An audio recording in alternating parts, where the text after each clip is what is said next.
Okay, so ito po yun about kay Torini. Ayan, Torini. Okay, una, dapat yung verb 1 mo daw naka-dictionary form or dapat naka-ta form or dapat naka-noun and particle no. Then, sunod, after ni Torini, lagay mo si verb 2. Ito yun, to copy exactly in words or action as, exactly like, according to, in the same way as. Yan. Example, ganito. Please do what I did. Yan. Mauuna siyempre yung mga nasa dulo na iyong ginawa. Yan. Yan yung mga nauna.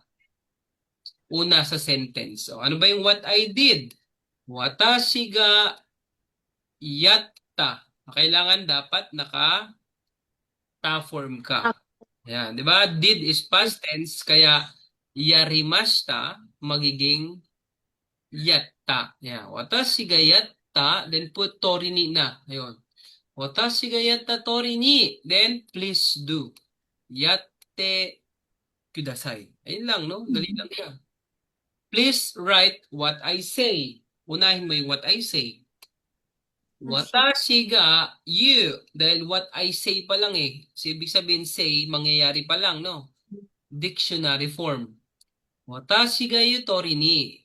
Sulat mo daw. Kaite kudasai. Yan. Ting dito, please cut along the line. So, yung line is sen. Dahil si sen ay a noun, lalagyan mo siya ng no. Yan. Sen no tori ni kite kudasai. Yan. Ito na yung tinanong ni Ma'am dati, yung Dorini. Sorry. Ayan. Si Dorini ay applicable lang kay noun.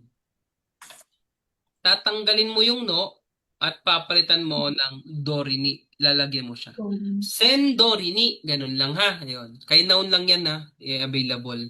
So, sen Dorini kite kudasai.